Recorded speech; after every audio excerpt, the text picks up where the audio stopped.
What is up, everybody? Welcome back to the City Life Project YouTube channel for yet another picks, predictions, and preview video covering UFC Fight Night Adesanya versus Imavov.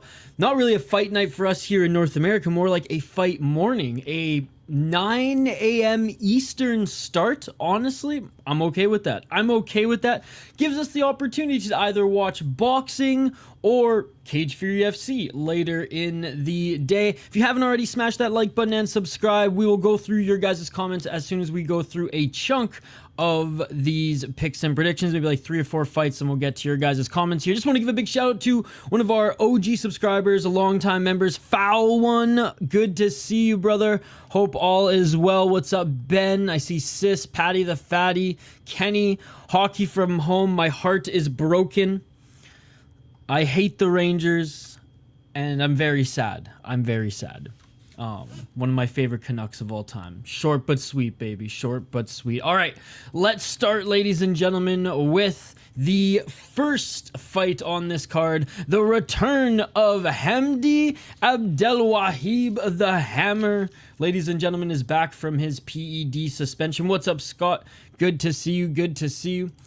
Jamal Pogues, the Stormtroopers, back as well, coming off a win almost a year ago against Minnesota boy Thomas Petersen. Before then, lost to Mick Parkin, and honestly beat Josh Parisian. I don't even know who this guy is. You know, a guy off Contender Series. Jamal Pogues, I'm pretty sure, had to go on Contender Series. Yeah, not once but twice, and even in his second appearance didn't have the most dominant performance.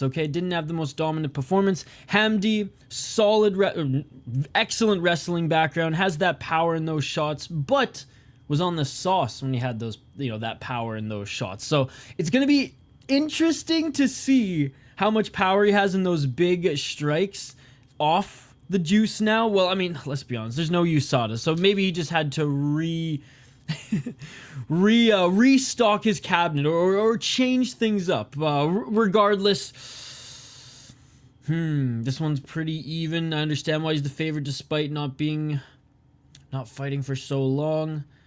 It was Dontel May's split decision win too. Dontel May's is not much better than Jamal Pogues.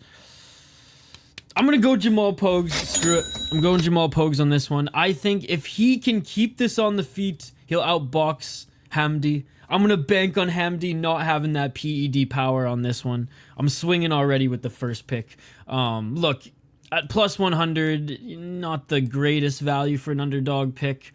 This is just a weird one. It's heavyweight. One guy doesn't have a lot of finishing ability. One guy does. One guy has had good grappling, but has gassed, right? This ain't the EPO that he's been on. Actually, I have no idea what. I totally forget what he pissed hot for, but he did gas in the third round of his win against Dontel Mays, and I don't know. Everyone was raving about Hamdy. I was like, he's fine. Wrestler with big power, not a tall heavyweight. If Jamal can keep this on the feet for 2 rounds, even just 2 rounds, I think he'll outbox him. So there we go. Both are going to gas, and he could crack Pogues at any time. But I'm just going to... I never thought I'd say this because I'm not the biggest fan of Jamal Pogues. I'm going to bank on him outstriking Hamdy for 3 rounds. Because, he does go to decision quite a bit. He's only been KO'd once. I don't think Hamdy's going to sub him. And if he does, it's going to be early, but I don't think that's the case. 6 decisions. Yeah, I'm banking on Jamal Pogues here. It's going to be a boring 3-round heavyweight gas out fight. Jamal Pogues gets the best of him. Good to see you guys in the chat, by the way. Denial, Bloom Dog, Creepy Colors. Good to see you guys as well. We'll get to your guys' comments after the next 2. I'm really excited for this next fight, by the way. Bogdan Grad against Lucas Alexander. Now, Lucas Alexander being the favorite here was interesting. I mean, it's pretty much a pick'em, but I like Grad as an underdog. His last win was an absolute war, back and forth, really good performance, good display of mixed martial arts, every avenue of mixed martial arts, and a good striking clinic against 2 very different types of strikers. Michael Aswell, I do think, won that fight. And I said it on that live stream. We covered it, all of Dana White's Contender Series. I thought he got the better of Bogdan Grad, but it was just like a more traditional boxing style against more of just like a freestyle striking style where Bogdan Grad did it almost threw too many like spinning kicks, but you know, for our viewing pleasure and entertainment, I will not complain. Definitely has some good striking, definitely has some good takedowns. Like I said, he's pretty well-rounded overall, and he's tough as nails. It's not like he was picking apart the best guys on the regional scene, but some impressive performances nonetheless. 8 KO TKOs, 3 submissions, 3 decisions, never been submitted. His only 2 losses have come via TKO and decision. And again, if he would have lost as well, then you know it would have been another split decision loss. 1-1. He was a returnee on Contender Series. Fought, like I said, not a well-known regional promotion in cage fight series. But didn't beat like absolute cans, but you know, overall not the best. Guys 6-2, 6-3, not bad. 18-6, you know, 13-15. Guys with experience. But he looked really good in those performances nonetheless. And Lucas Alexander hasn't fought for over a year. Got knocked out in that one. You know, beat Steven Petersen, unanimous decision. Lost to Brito 2.5 years ago. I mean, like, I don't know. I'm guessing he's the favorite because he's seasoned and Bogdan Grad is new. I'm actually surprised that he is the favorite here. Tell me something I don't know, guys. Tell me something I don't know. Maybe just the experience against better opponents, but has he really overall fought better guys throughout his career? I mean, I don't know. I think Bogdan Grad's more well-rounded. I think, honestly, he's a little bit more dangerous. Very much because he's tough. He can fight on the outside. He can brawl in the pocket. And I think Lucas Alexander is going to want to try to brawl in the pocket.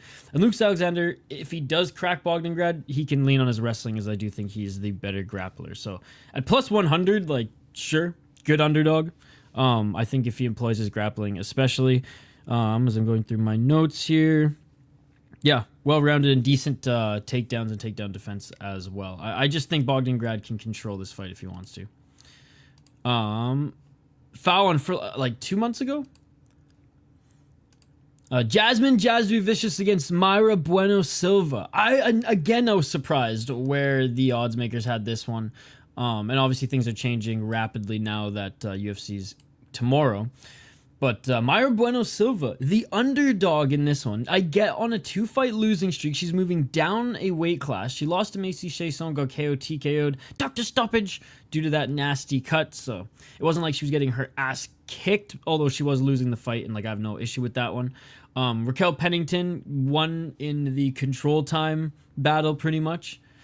Before then I think it was asthma or something, but she pissed hot. I think it was asthma medication or something, or that's what she's telling us anyways. But she did, again, she won a clinch match. Raquel Pennington beat her in the clinch match. She beat Holly Holm in the clinch match. Beat Lena Landsberg, whatever. Stephanie Yeager, not bad at that time 2 years ago. But, you know, at 135, she has been facing the top of the division. Mind you, it hasn't been the deepest division. And on the other side of the coin, Jasmine Jasudavicius, you know, a seasoned 125er who hasn't been taking on the best 125ers, but has been cleaning up, you know, not the top of the respected division, but everyone else to earn her shot at a name. And it's interesting that this is the matchup that the UFC put together. I believe the first UFC matchup in Saudi Arabia as well. I think PFL has done a couple. With some of their own fighters, but the UFC hasn't yet. So that's pretty cool. I mean, it's fucked up that we can't see it more often. It's the first one, but you know what I mean. It's cool to see Jasmine Jasudavicius in particular. Oh, Canada, paving the way a little bit there. 12-3 as a pro, 4-1 in her last 5 fights on a 3-fight win streak. She's active, man. Fought just over 2 months ago. Beat Ariana Lipski, which, like, Ariana Lipski de Silva is actually a pretty decent fighter, so that's a very good win, and she was able to sub her. Beat Fatima Klein, and Fatima Klein is actually shown to be, like, pretty solid. That was a very, very fun fight. She kind of showed, I mean, she showed off her striking, but she showed off her wrestling in particular. It was kind of funny how, like, the roles were reversed. Everyone thought Fatima Klein was going to just ragdoll Jasudavicius. It was kind of the opposite. Fatima Klein actually looked pretty good on her feet in that one. And then, who hasn't beaten up Cachoeira at this point? That was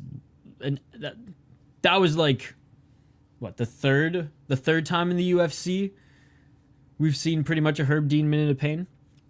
Good win against Miranda Maverick as well. I don't know what was wrong with Miranda Maverick in that one. I remember she said something was wrong, but I feel like Miranda Maverick says it after every fight. Mayra Bueno Silva making 125. She made weighted at 126. Definitely going to have the size advantage. I know Jasmine Jasudavicius is like a taller, rangier girl, and she, on Tapology says she even has an inch of height here on Mayra Bueno Silva. She's tall, she's lanky, but Mayra Bueno Silva had trouble making 135 at times. So I do think she'll have the strength advantage to employ her game plan, which is that clinch style. She's been fighting very safe for the last couple years now. But maybe she will show off those hands, show off that grappling, because she used to be a dangerous fighter upon entering the UFC, and then it's just fought those safe fights at the top of the division because want to get paid, want to win, and want to get that title shot. I do think she's a good underdog. Betting on women's MMA in the UFC is always tough. Even tougher on the regional scene, let's be perfectly honest. I'm going to pick Jasmine Jasudavicius, but if I was gambling, which I'm not on this card, Mayra Bueno Silva is at plus 215. She could just out muscle Jasmine Jasudavicius here, even if Jasudavicius gets the better of her in just the striking on the outside. Because in the pocket, too, I think Mayra Bueno Silva could land some good hooks and uppercuts that would hurt Jasmine, but she's tough as nails. I think she'll be able to squeeze out one here. I'm operating under the assumption that she won't just get caught in the clinch game and maybe get a couple takedowns and some control time for herself and basically just dictate where the fight goes, not just be on defense. Because if she's on defense the whole time, Mayra Bueno Silva can just bully you.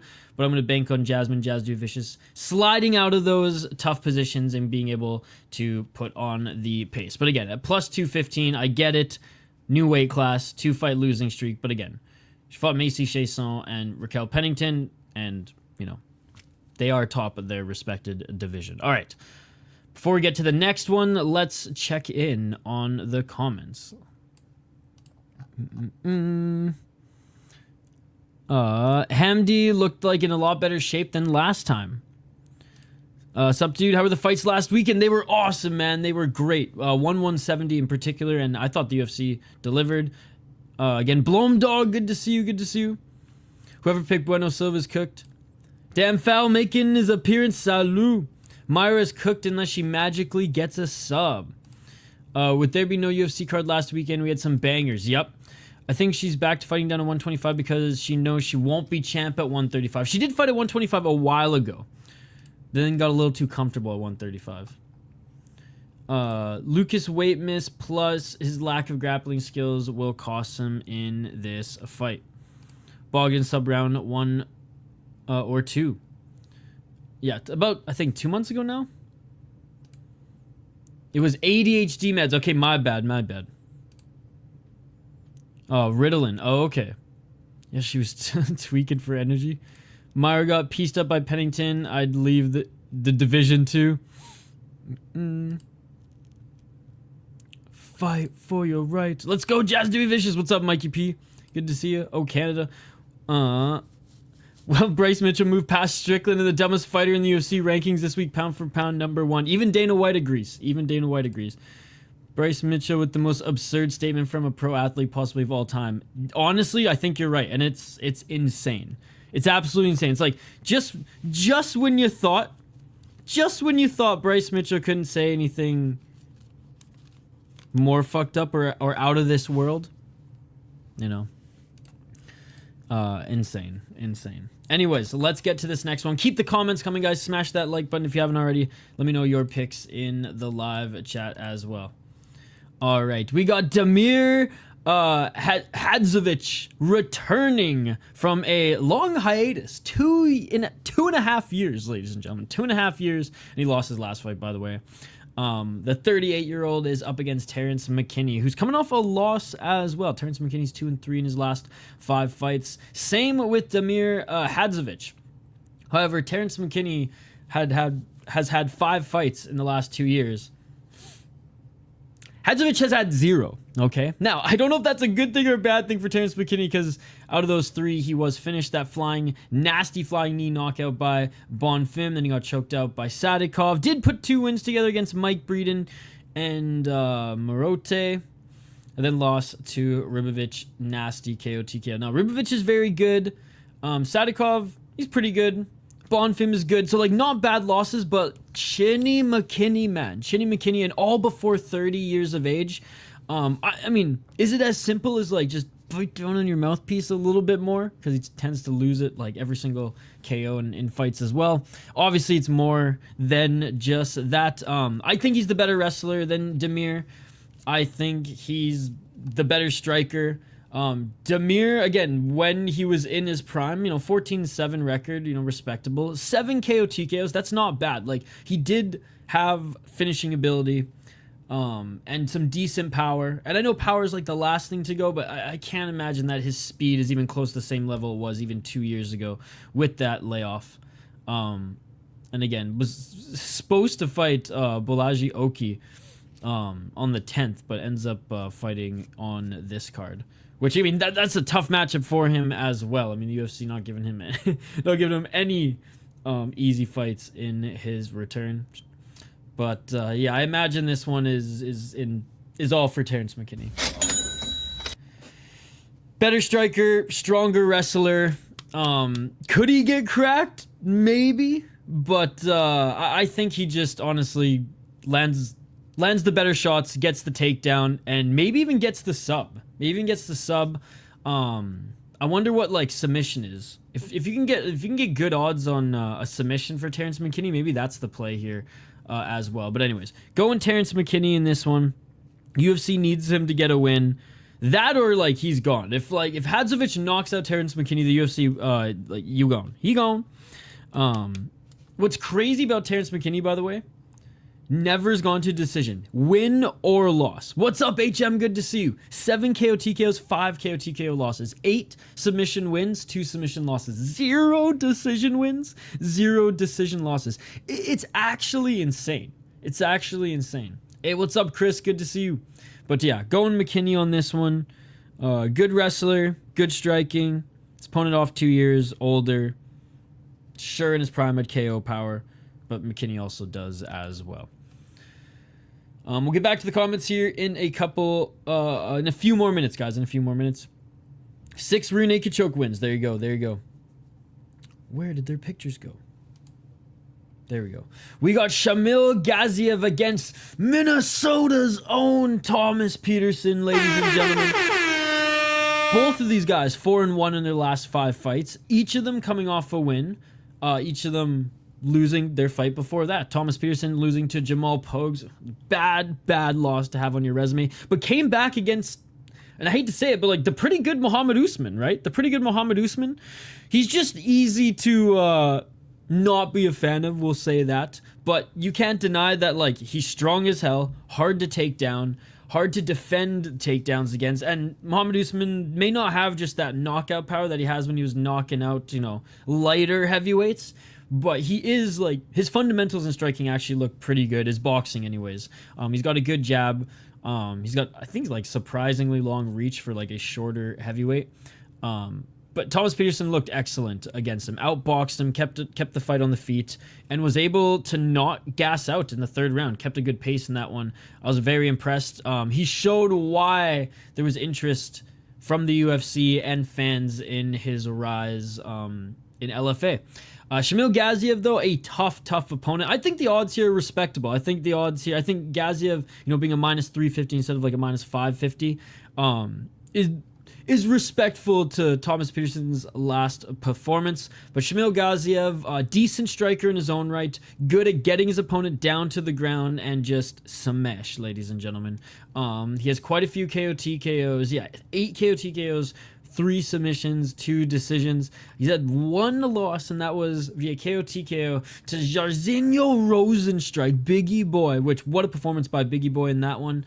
Basically just caused Gaziev to gas, and I don't remember, was this at Elevation? No, it was in Vegas. No excuse. No excuse. So great performance there by Biggie Boy. So it did show that Gaziev is not invincible. It did show that if Thomas Petersen can maybe last a round and turn it up in the second and try to run away with it in the third, there is a path to victory. However, Rosenstrike I do think is just a better fighter than Thomas Petersen. So like, you know, it's going to be interesting to see if he can employ that same game plan. Not a bad underdog is Thomas Petersen, training partner of our boy Goozy Hines. But I do think Gaziev is going to get this one, and I am picking him to win again. Decent striker, very good grappling. Petersen's got good boxing, good takedown defense and wrestling in his own right. But like, can he defend the onslaught that I think Shamil Gaziev will put on him? And can he survive when Gaziev gets in the top position? Good. I mean, Gaziev's good at passing guard as well. So, anyways, we're going with him. All right, one more and we'll get back to the chat, guys.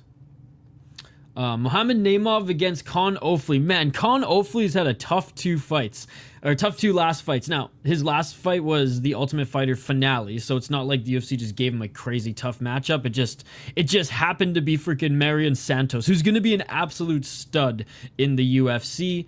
Kaan Ofli definitely way smaller than him as well. He's a very good grappler. Has power in his shots, but not a lot of reach, and pretty much has to employ his striking in the pocket. Like, can't really control range, but he's very quick, and his entries and his takedowns are awesome. 11-3-1 as a pro. 2 KO TKOs, 5 submissions. He's never been submitted. 4 decisions. 3-1-1 in Australian Fighting Championship, and I believe he was the champion in Hex. 3-0. Yeah, he was the champion in Hex Fight Series. Has fought some decent opponents. He was a Bushido champ as well, beating a 6-3 guy. Honestly, his record's not that bad. And he looked really good on The Ultimate Fighter until he had to take on freaking Marion Santos, who again is an absolute stud. Mohamed Naimov is just better. He's bigger. His striking's better. He's more dangerous on the feet, and he's just as dangerous as Kaan Ofli on the ground. He's an insanely good grappler as well, with just more finishing ability. He's also coming off a loss to Felipe Lima, who showed that he's the real deal. Former champion in Octagon, vacated the belt to take a short notice UFC fight against Mohamed Naimov. Felipe Lima is like the real deal. He's sick. He's going to be yes, he's still a prospect, but like he's going to be a sick UFC fighter. And roster acquisition. So no shame in that. And before then was absolutely dominating. 11-3 as a pro, 5 KO TKOs, 3 submissions, 3 decisions, never been knocked out, 3-1 in the UFC. Despite losing his fight on Dana White's Contender Series, took a short notice fight in the UFC. Coming off Tough Enough, by the way, shout out to him. I love Tough Enough. Absolutely murked Malarkey. Looked great against Nathaniel Wood, like two good fights to come in, 2 tough fights to come in as your first UFC fights. I know in hindsight, maybe not Malarkey, but like Malarkey's talented. His just chin started to go. And Nathaniel Wood, really good striking and like a solid roster fighter as well. Eric Silva, really good too. And, Felipe Lima just showed that he's the real deal. So poor Kaan Ofli, I'm going with Mohamed Naimov on this one. I think he's just better everywhere. Just as good or better grappling, way more of a striking threat. Sure, Kaan Ofli might have a better gas tank and maybe like could put on a better pace, but I think Naimov is he's just too big and yeah, too much of an actual finishing threat in my opinion. All right, let's get to the live chat here. Let's get to the live chat before we get to this next one.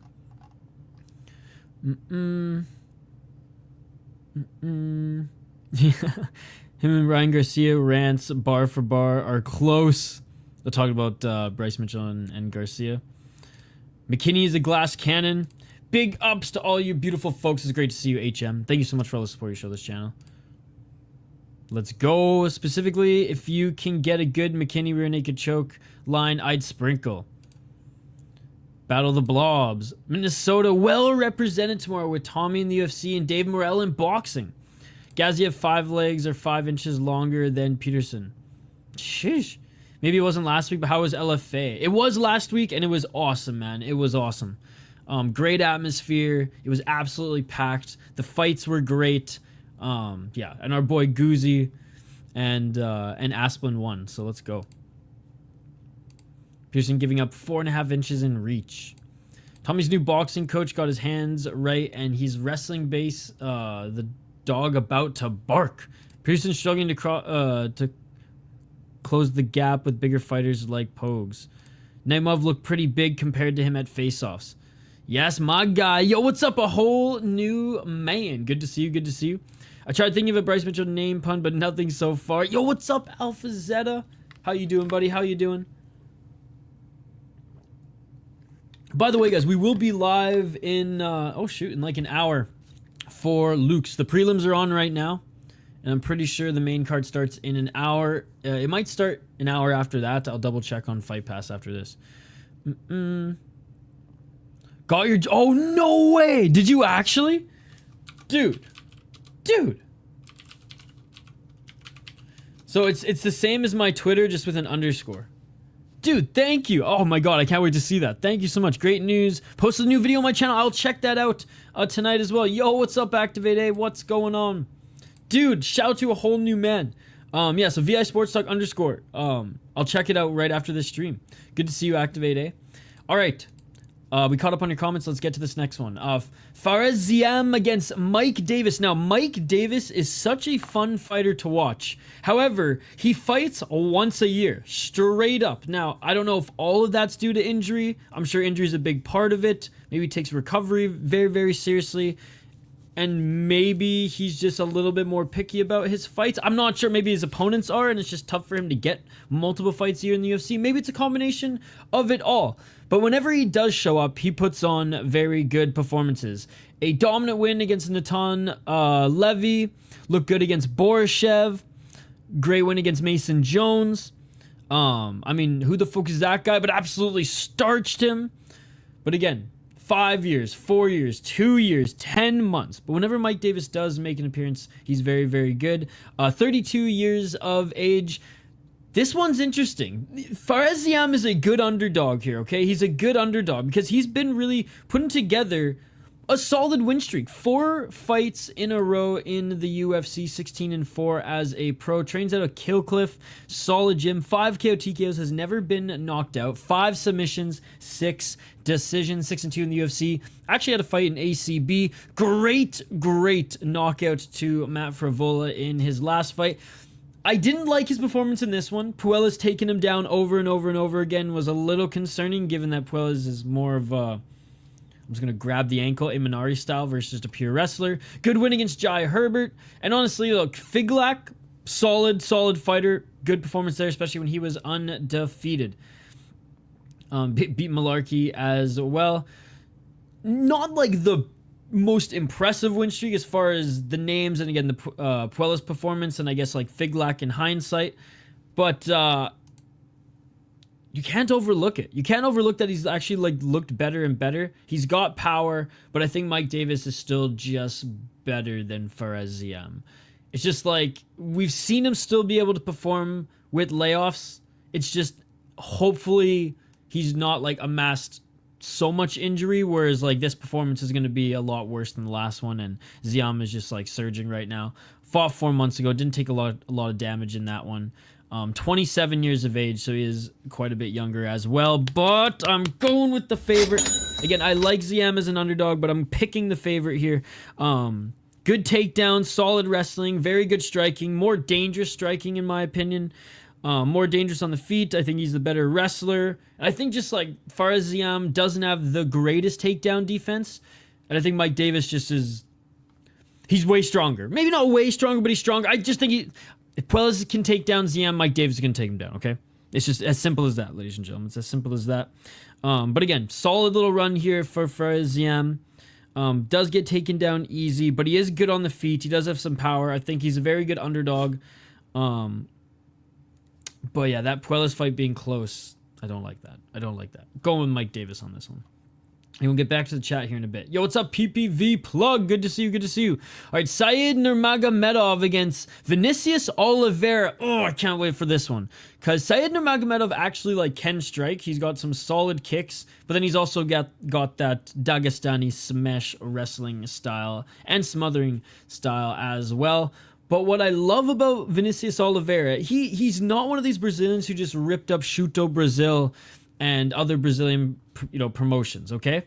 He actually went to like UAE Warriors, and he's fought some OVs. He's fought some X, okay? 21-3 as a pro, 4-1 in his last 5 fights, just like Said Nurmagomedov, who had a good win against Gafrov. Lost to Jonathan Martinez, no shame in that. Yes, beat him as well. Douglas Silva, no draws, good win. He's a tough opponent. And Cody Stamen as well. I understand why he's the favorite here. He's proven himself in the UFC against top competition. And he also is a decent striker. But I think Oliveira is a better striker overall. Can do a lot of different things in there. Unorthodox kicks. He's very strong in his own right. Very big for 135. And again, he's fought X. He's fought OVs before in UAE Warriors. 29 years of age, 16 KO TKOs in 21 wins, ladies and gentlemen. 2 submissions, 3 decisions. His 3 losses, though, have been KO TKOs, and he does tend to gas in the 3rd round. Okay, I have noticed that in his last couple of fights. 2-0 in the UFC, 1-0 off Contender Series. Good win against Ricky Simon. Good win against Sopai. Amazing win against Sopai with that flying knee. Sopai has also just proved to be a dog. I mean, he gasses as well, but still puts on exciting fights. Again, on Contender Series, had a really good win. Absolutely destroyed Madrigal. And then UAE Warriors, man, took on some solid opponents. Like I said, some solid opponents. Some Zoldolshbeks, some Yokubovs. You know what I'm saying? Yeah, he's fought some solid opponents throughout his career. Not a padded record. Maybe early in his career, a little padded of a record, but definitely proved himself. I love that he didn't just stay on, the Brazilian regional scene, which isn't as strong as it once was right now, and went and test himself in what I think is a way better test in, like, UAE Warriors. Brave is kind of on that same level. Shoot, if he went to ACA and winning, that would be crazy, and I'd be like even more confident in picking him. I am picking him to win in this one, despite Said Nurmagomedov having some really good kicks. Both of them have really good kicks. 4 KO TKOs, never been knocked out, never been submitted. That is huge. It's like the complete opposite of Oliveira in this one. 8 decisions, 3 decision losses, 7-2 in the UFC, 3-1 in ACB. Has not been able to get a single fight in 2024, so he has not fought in a year. I'm going with Oliveira on this one. Hopefully he doesn't gas, and if he does gas in the 3rd round, hopefully he does enough damage in the first 2 rounds. Nasty striking, good grappling, good scrambles, just as strong. Obviously, Nurmagomedov has great wrestling. But if he can't get the takedown as easily as, say, he gets in the 1st round, or just easily in general, I think Oliveira will get the better of him on the feet. I really do. Both have good kicks, but Oliveira is just more dangerous, in my opinion. So we're going with him. All right. We'll get back to the chat after this. Sergei Pavlovich is back, ladies and gentlemen, against Jairzinho Rosenstrike. Biggie boy, ladies and gentlemen. And I've always been a fan of Biggie boy. Now, that's not to say I haven't been a fan, or I'm not a fan of Sergei Pavlovich. Like, I've loved watching both of these guys fight in the heavyweight division, mostly because they both bring it. Now, Rosenstrike, a little bit more of like a technical striker than the blitz forward in Pavlovich. Former Glory kickboxer, if I'm not mistaken. 15-5 in mixed martial arts out of American Top Team. 13 KO TKOs, 0 submissions, 2 decisions. He has gone the distance in a few of his fights, but most of his wins, a lot of his wins, the chunk of his wins have been by KO TKO. He does have power. Now, given his frame, you think he has more range than he does. He doesn't actually have the biggest reach, or the longest reach, I should say, but he utilizes his jab extremely well. And he's from Ryzen, motherfucker. Let's go. Pride never die, baby. Pride is Ryzen. 9-5 in the UFC, 1-0 in Ryzen. Absolutely destroyed Tai Tuivasa. This was one of the worst, like, reading of decisions I've ever seen. It was not a split decision. It was very, very much one-way traffic. Great win against Gaziev. Was able to finish him there. Jailton Almeida beat him. No shame in that. Beat Chris Dawkins easily, as he should have. Lost to Volkov. No shame in that. Lost to Blades. No shame in that. Beat Sakai. And Sakai actually gave the best heavyweight on the planet, Phil Defree, a tough fight. So no shame in that one either. If you look at the guys who he has lost to, he's only lost to the top heavyweights. Francis Ngannou, Cyril Gane, Curtis Blades, Volkov, and I hate to say it, but fucking Almeida. So he's solid, man. He's solid. He's tough, but like, I think we are forgetting how fucking dangerous Sergei Pavlovich actually is. I mean, look at who he lost to. Alexander Volkov, who is criminally underrated as far as like just a UFC talented fighter that we should all be like, yeah, and he's been good for so long. Almost 40 friggin' wins in pro mixed martial arts and still kicking guys' asses like Pavlovich. And losing to Tom Aspinall, like, no shame in that either. Tom Aspinall is one of the best fighters on the planet right now. Great win against Curtis Blades, great win against Tai Tuivasa, great win against Derek Lewis, and he knocked them all out. His run at heavyweight in the UFC has been nothing short of spectacular. 15 KO, TKO, 0 submissions, 3 decisions, 6-3 in the UFC, 11-0 in AMC. And again, I mean, just took everybody out. Took them all out in the first round, too. Absolutely insane. Only lost to Overeem, again, when Overeem was just getting off the juice, so he had a little bit left in his system. I mean, I don't think Biggie Boy is going to last. I don't. I mean, theoretically, Biggie Boy out-jabs him and employs the good old glory kickboxing leg kicks back in the glory days. If he can keep Sergei on the outside, he might be able to crack him as well, as it's heavyweight, anything can happen. But even if there's a realm where Sergei Pavlovich can't blitz into the pocket, can't get close to Pavlovich to land some of those big hooks, or just those straight, or those step-in like uppercuts, then I do think he could probably just take him down and just beat him up in like half guard, or just bully his way into mount or side control and just beat him up there. No, so I'm going Sergei Pavlovich on this one. I totally understand why he is the favorite. All right, before we get to the last two, let's get to the live chat one more time. All right. Least I can do, you give me so many hours of content and you build a fantastic community here. All respect to what you do. The Belfast Giants. Let's go. The only Giants that count. Yes, sir. Yes, sir. I can't wait to wear that on stream and or just hang it. By the way, you should have some new music for recommendations for you. Let's go. Hey, I'm good, man. How are you? I'll be streaming Luke's, the Mexican MMA promotion, in a little bit here as well. The Little Giants Icebox. The Little Giants goated movie. It's very good. Waiting for the day someone catches a ball with their face mask. I'm passing Ziam and Mike Davis only because Davis is coming off injury. Good watch indeed. Legendary movie. I trust Davis grappling against Ziam. Oliveira seems like he has beef with everyone he fights. Very intense character. He's got a UAE tat even. They're all his opponents. That is so badass. Thoughts on Paul Hughes? Dude, he just keeps getting better and better. And I thought the AJ McKee win was outstanding. And honestly, I thought the Nurmagomedov fight was way closer than the judges said it was. That was a tie. Agree. When draw is the best case for challenger, usually going to give the champ the nod, and it was close but control time. Got to give it to Usman. I still think, yeah, I mean, Usman or draw, but like it was way closer than some of the judges made it out to be. If theory is correct there, then point deducted would bring it to a draw. And I wanted Hughes to win for sure, and he should get the rematch. Only reason Khabib trying to be friendly to avoid it. I got Sergei by KO. Biggie Boy leans back too much, and Sergei got a lot of reach on him. He does. You know, that's what's crazy. I thought coming into this one that Rosenstrike had more reach than he did, but like only 78 inches of reach. 84 for Pavlovich. I forgot. I'm not gonna lie, I forgot. Like, my God. I think Khabib will sort the game plan for the next time Paul's takedown defense is next level.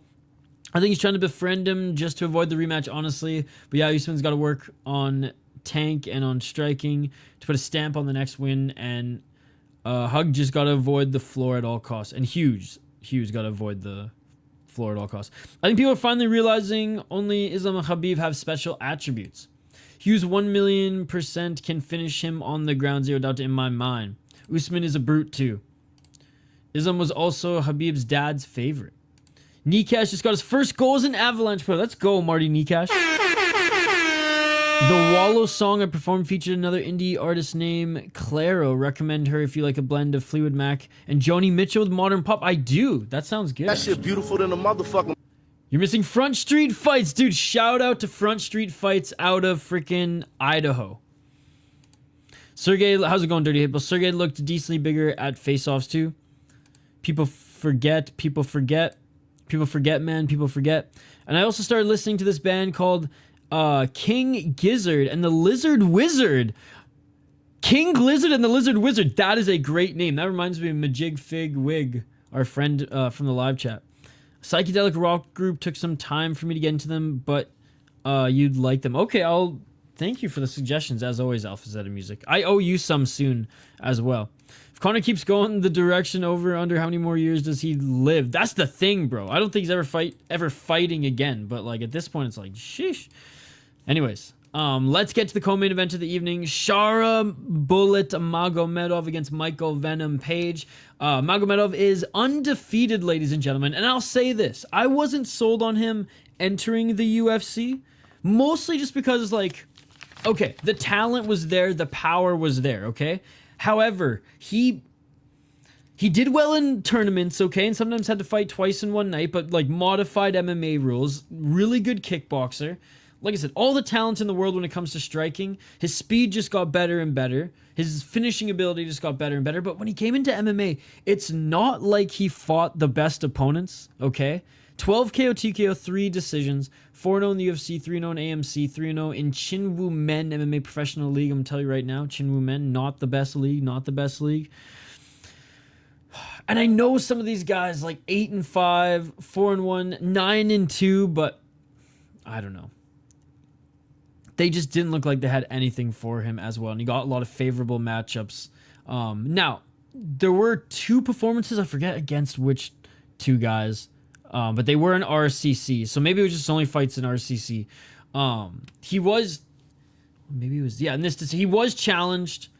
And he did pass that like test of grappling. He was able to get back up to his feet. Utilize like wall walk. I don't want to say with ease, but like was able to employ it better. I want to say maybe not even better, just like the first time that I saw it. So I was like, okay, I was sold that he did have that ability. However, in the UFC thus far, amazing knockout, the double spinning back fist against Armen Petrosyan. Armen Petrosyan was never going to take him to the ground. Oleg Seychuk actually tried to take him to the ground, but Oleg Seychuk, more of a just brawler than anything. I would say, yeah, he's more well-rounded than not, but Shara Magomedov just kind of beat him up on the feet to the point where like he just didn't have the strength to take him down because Shara Magomedov is a big guy, and furthermore, Oleg Seychuk is just badass and just wanted to meet him, at the center of the cage and actually fight him to put on a show. A lot of that fight as well. Tricoli is nothing special, and he was able to get him out pretty quickly. Bruno Silva, again, at the end of his career. Bruno Silva, I think even 2 years ago, probably is a problem for Magomedov. So that's just the thing. He's getting better and better, and I very much like watching him fight because he's very talented. He can do a lot of these very, very technical and well-polished strikes, quite frankly, in the cage at this highest level, which is really cool. He's like a walking kung fu movie. Kind of a piece of shit person by the sounds of it. But he's a walking kung fu movie. But you know who else is a walking kung fu movie? Michael Venom Page. And Michael Venom Page, maybe 37 years of age, hasn't looked like he's missed a beat or slowed down at all. If there's anyone who can match the timing or be what's up, Blauka, or who can be faster than Shara Magomedov or as fast, like I said, it's Michael Venom Page. He is moving up in weight for this one. It's a one-off. He said he's going to continue to fight at welterweight in the UFC, but like he was a big welterweight anyways, so like I don't think his speed's going to be that affected at 185. Like he still has so much more reach on Magomedov. He still has like an inch on him. He's still tall and lanky, right? And maybe just has a little bit more power at this weight class as well. So I do like Michael Venom Page in this one. Now, can Magomedov crack him, hurt him, and maybe finish him? Yeah, he can. He's that talented to do so. But I do think Michael Venom Page is more well-rounded. I do think he can utilize his grappling if the going gets tough, if he can't get the better Magomedov on the feet, or if he loses the exchanges on the feet, or can't control range. You know, he does have that in his back pocket.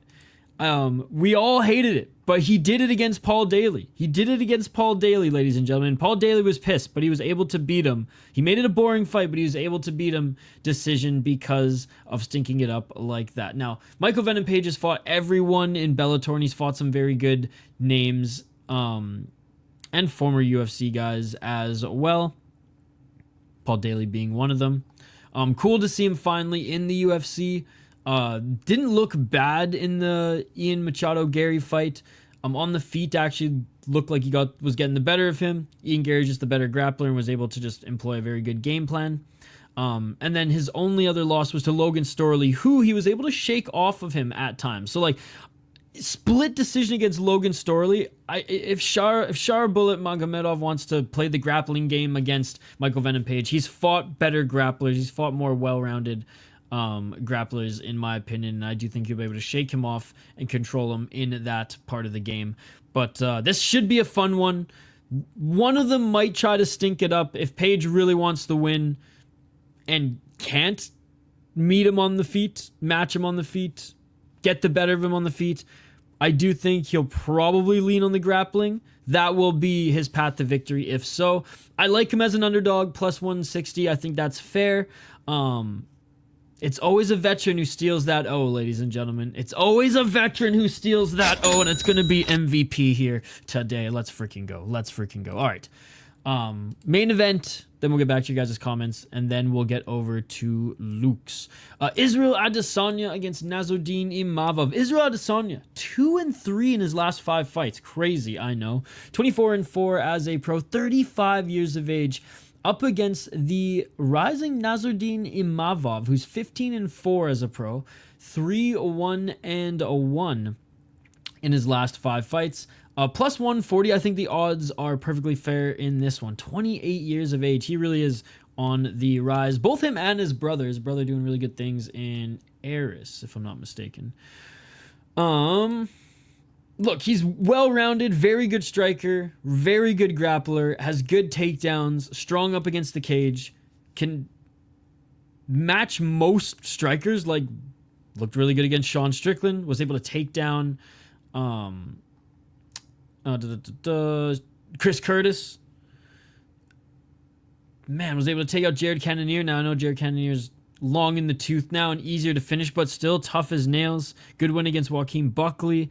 I mean, Phil Hawes loss, oof. But look, like I said, looked really good against Sean Strickland. Was getting the better of Chris Curtis. Absolute disgrace of a fight for both of these guys.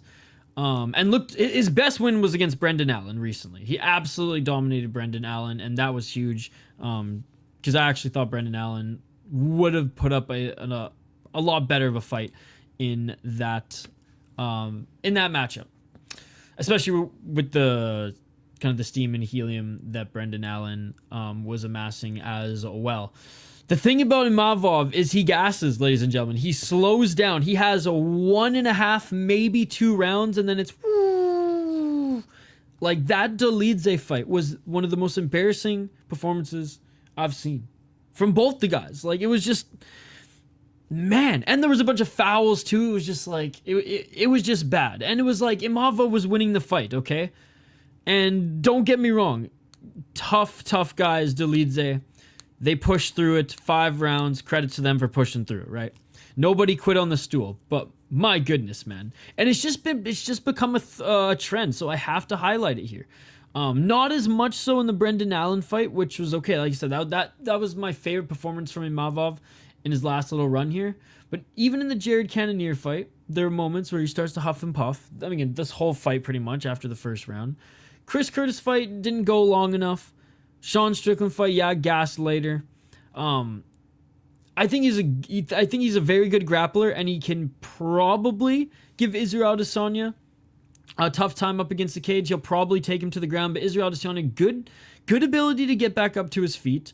Usually has good takedown defense, right? And I think overall, like, is the more polished striker, is the better striker in this one.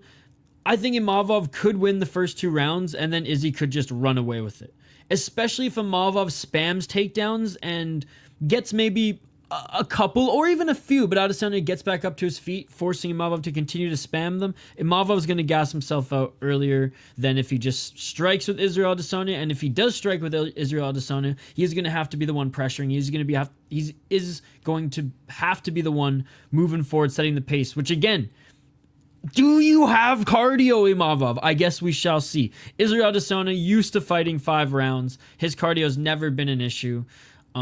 He can control the pace pretty well if he gets the distance control anyways, and gets that upper hand early. It all comes down to if Imavov can out-grapple Adesanya or get the better of him offensively in that area. And if he can maintain it past the second round. I'm going with Adesanya here. I see a path for Nassourdine Imavov to win, and he looked really good in his last fight, but like, Israel Adesanya, I know getting a little long in the tooth as well, but like I don't think he's completely washed. Even if this is the decline part of his career, and I think he definitely can get the better of Imavov here if he keeps this on the feet. So like I said, Imavov, I think he's going to be most dangerous in round 1 or 2. I think he is going to slow down. Even if his cardio is better, I do think he's going to slow down, and that's where Israel Adesanya can turn it on. And it's just crazy how Imavov goes from like super polished to like pretty sloppy. Just again, last fight looked really good, but before then it seemed like a trend. Very well rounded and talented, but Adesanya more experience against all types of opponents and styles, better striker, good footwork, good takedown defense. Doesn't give you a lot of opportunities to get it. So maybe not the takedown defense in particular is anything special, but like he just doesn't give you the opportunity to get it a lot of the times. And doesn't have necessarily the best knees and elbows in the clinch, does Adesanya, but does have good counter knees. Good low kicks as well. Has Israel Adesanya? Or does Israel Adesanya does have good low kicks? Jeez, my notes are even worse. I shouldn't even just be reading my notes because they're all over the place. Nassourdine is a good underdog at plus 140. He could win via clinch and control time and make like that type of battle, but I'm gonna bank on the veteran. Getting the better of him at 3 rounds, 2-2. I'm going Izzy as the favorite. My lock of the card, by the way, Sergei Pavlovich. The degenerate parlay is honestly more juicy than the safe parlay. Safe parlay, Mohammed Naimov, Terrance McKinney, and Shamil Gaziev. The safe parlay is not even that safe. The degenerate parlay, though, let's freaking go. Bogdan, Grad, MVP, Mayra, Bueno, Silva. All right, we'll get through these comments, then we'll jump over to Luke's. All right, guys. Both guys are gassed in the first round, and one is covered in blood in front street fights. Let's go, MVP. Shara doesn't end it early. MVP gonna pick him apart, in my opinion. He's got the look for sure. Good to see you, Lauka. Nope. Unless MVP was given a fat bag to take the fall, then he's going to show Shara that he ain't ready. Mr. Layla Machado. A little loco, but I'll allow it. City Life is going to sweep this card like a broom. Trust botched. Oof, no, I don't think I'm going to sweep this card. Shara by robbery. I don't think I've ever gotten a sweep. I've done okay on UFC picks, but I have swung with a few here. I recognize the good underdogs. I'm saying every time I say it's good underdog, that's the one you should be betting on if you're going to bet. But like as far as my picks, yeah, I swung on some weird ones, and maybe I played it a little too safe on some of the favorites, but we'll see. This is one of those cards where I think I'll either do really good on predictions or very bad. Imavov looks like he took every roid in France, went through the Drago training for this fight. No way Israel wins a decision in Saudi. Yemeni non-Muslims better look for a finish, sadly. True, that is true. I didn't take that into account. Thoughts on King Green versus Rufi being official for 3-13. They ain't giving King Green any easy matchups in the later parts of his career. The UFC loves using old established fan faves to build young talent. That's all it seems to be for me. Thoughts on Carlos Newton's bulldog choke? Oh, Canada, baby. Loved that shit. Loved that shit. Early predictions for Chepe Mariscal versus Ricardo Ramos. Really love that fight. I think they're both tough as nails. I've really liked Chepe's like development even just in the UFC's last couple fights, so I'll go Chepe on that one. Pat Miletich hates it. Apparently UFC are using old gloves and pay-per-views and new gloves on fight nights. Any thoughts on that? I haven't heard that that's the case. I thought they were going back to the old gloves full time. His name is Israel. He cannot win in Saudi Arabia. Another valid point. Solid believable logic. Yep. I just did a Bryce Mitchell impersonation on MMA holes. Uh-oh. Arabs love Shara. Think he'll win even by decision. Going with Jasudavicius, Nurmagomedov, Hamdy, Naimov, Shara Butin, Magomedov, Ziam, Bogdan, Grad. Yo! Migucha! Thank you so much for the $1. Appreciate you. The $1 Australian. Thank you so much. You're far too kind. Bami Sawadi, Oki canceled. Thank you so much, Migucha. Appreciate you. Love me. Some Mariscal incoming top 10. Yes, I agree. He's only been in fun fights in the UFC. Thank you so much for the donation. Really appreciate you. Really appreciate everyone joining us for this picks and predictions video. Here, let me check. I'm gonna check live. I'm pretty sure the main. Whoops. I'm pretty sure the main card of Luke starts in like 15 minutes, but it might start in an hour. So I'm just double checking. Cody Garber versus Felipe Lima. Who wins if it happens? I'm guessing Lima.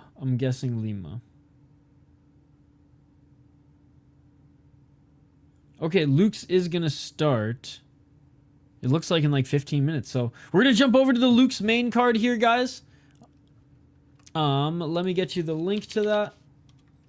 For some reason, I thought it might start in like an hour, but no, it starts in 15 minutes. So prelims just wrapped up on their Twitch account, I'm pretty sure. Shout out to Ido Skatesman, who's also streaming. So for 15 minutes while you're chilling, while you're waiting, go check out the Idaho Skatesman here. He's live covering some Idaho MMA.